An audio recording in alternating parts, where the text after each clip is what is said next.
Seth Ferranti here, your guide through the dark corners of the criminal underworld. As an outlaw filmmaker, author, and journalist, I've delved deep into the minds of gangsters, drug lords, and prison gangs. But my journey doesn't stop there. Let me take you on a thrilling ride as we explore the hidden stories and untold truths that lurk behind the prison walls.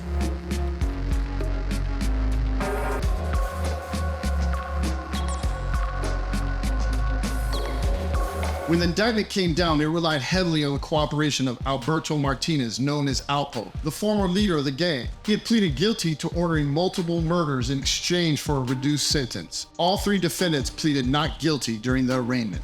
The possibility of seeking the death penalty in this case was still uncertain, but the government was determined to hold Perry accountable for the city's violence resulting from drug trafficking. It was a craft era and everything was going crazy. They needed to blame someone. Defense lawyers believed it would be unwise to pursue the death penalty when the confessed leader, Martinez, received a reduced sentence for his cooperation against his alleged underlings. Nonetheless, the U.S. Attorney's Office was determined to go for the death penalty, considering Perry responsible for the city's turmoil. In June 1993, a shocking headline in the Washington Post revealed that Wayne Perry's case would become the first death penalty case in the District of Columbia since 1971.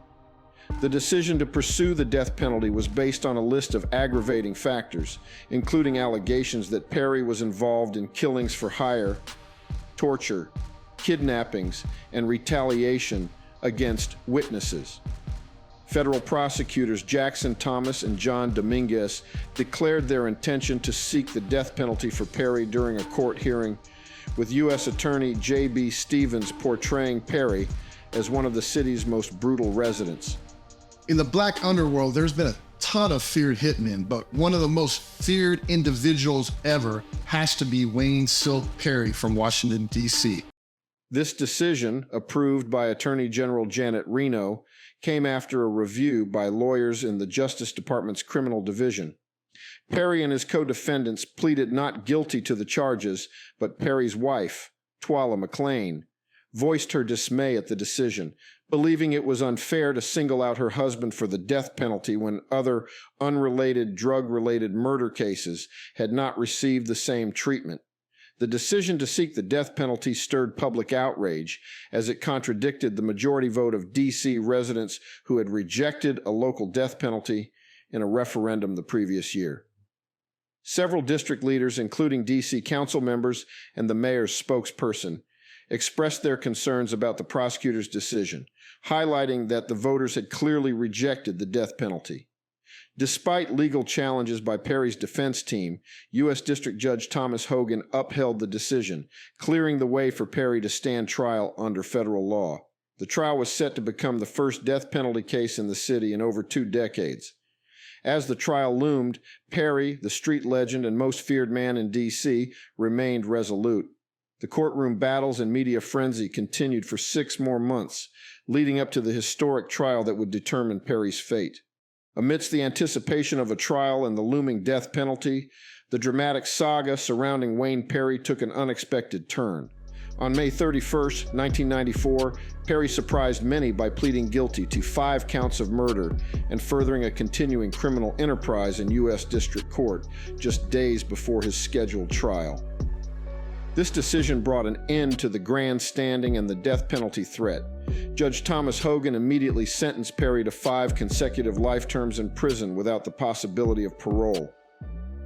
Perry's guilty plea included admissions to the murders of Domenico Benson, Evelyn Carter, Yolanda Burley, Alvetta Hopkins, and Garrett Terrell.